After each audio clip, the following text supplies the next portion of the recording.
bakunzi b'ikiganiro Yesu araje kuri televiziyo yacu No Repentance No Living TV. Tongeye kubaha kaze mu izina rya Yesu Kristo. Kino kiganiro mushikirizwa na mwene data Leonard Nimbona. Tongeye kubaha kaze no munsi dufise ijambo ry'Imana igiye kutubwira iby'ukuza kwa Yesu. Nkuko ikiganiro kitubwira Yesu araje, tugiye kurabira hamwe iby'ukuza kwa Yesu Kristo. Tubisanga mu byahishuriwe Yohana igice cya 22, turahera ku murongo wa 11 turageza ku murongo wa 15. Tugiye gusoma mu izina rya Yesu Kristo.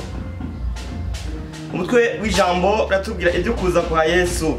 Ugabitanya nashishikare agabitanye, uwanduye mu mutima nashishikare yandure, ugororotse nashishikare agororoke, uwera nashishikare yezwe.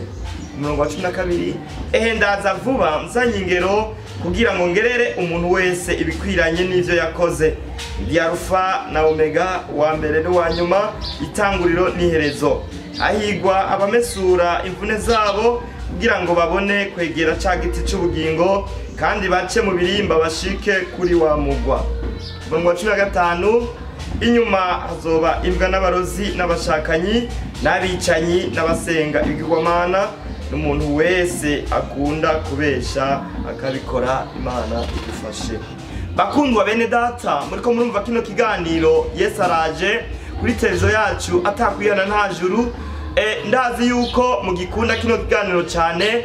Tugiye kurabira hamwe ukuza kwa Yesu Kristo. Ngo ugabitanya nashishikare agabitanye, uwanduye mu mutima nashishikare yandure, ugororotse unashishikare agororoke, uwera unashishikare yezwe. Haleluya, haleluya bakundwa. Ugabitanye nashishikare agabitanye.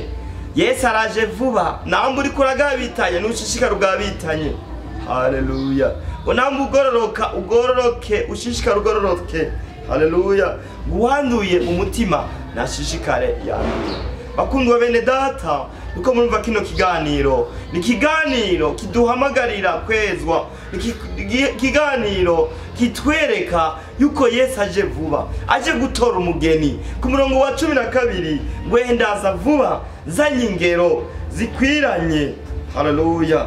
Nijye umuntu wese yakoze. Haleluya. Umuntu wese azogeregwa ivyo yakoze. Yesu araje vuba gutwara umugeni. Haleluya. Ngo ndi Alfa na Omega, intango n'iherezo. Haleluya. Ngo wa mbere n'uwa nyuma. Yesu niwe wa mbere niwe wa nyuma. Haleluya. Wahigwa bamesura imvune zabo, ubwira begere mu ca giti c'ubugingo. Haleluya. Kandi kugira bashike mu birimba bya wa Mungu. Bakundwa bene data, ndakwinginze umesura imvune zabo.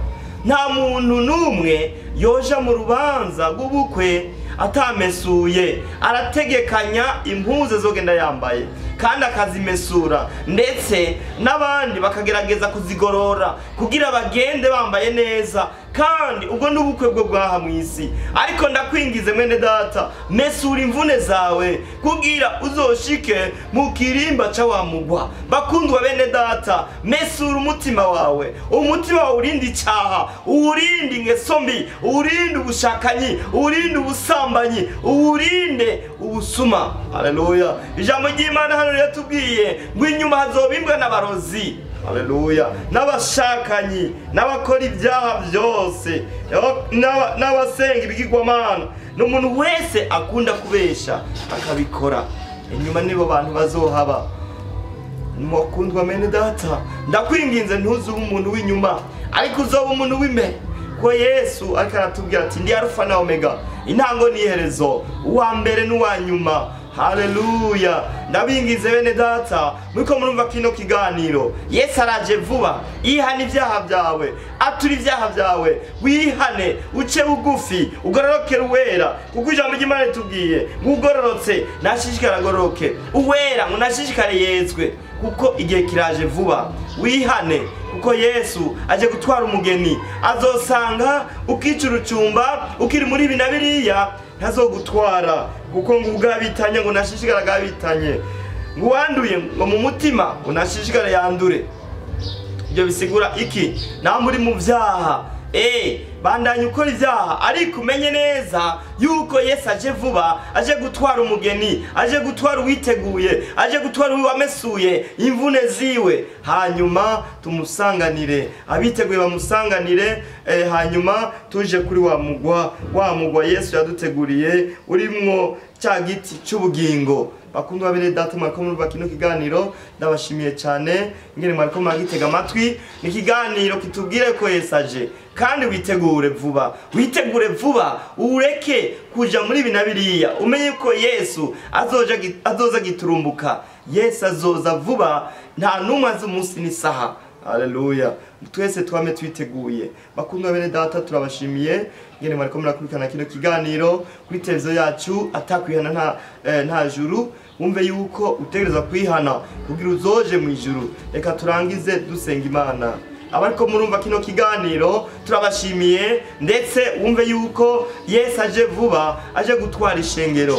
Mana data wa twese byagera mu ijuru, Mana uhoraho, Mana ukora bikomeye. Turagushimiye kubwino jambo, aba bantu bose bariko barumva kino kiganiro, abari mu kino gihugu cacu ndetse n'abari mu mahanga bariko barumva kino kiganiro. Yesu araje, ndabasengeye zino saha ubahindure, babandanye kugororoka, babandanye gushikama, babandanye kumesura imvune zabo mu izina rya Yesu Kristo. Ndetse niwaza uzosange twiteguye, uzosange turi maso, mpemu wawe yera abanaye kubana natwe. Senze nizeye kugiye kubikora mu izina rya Yesu Kristo umucunguzi wacu. Amen. Go.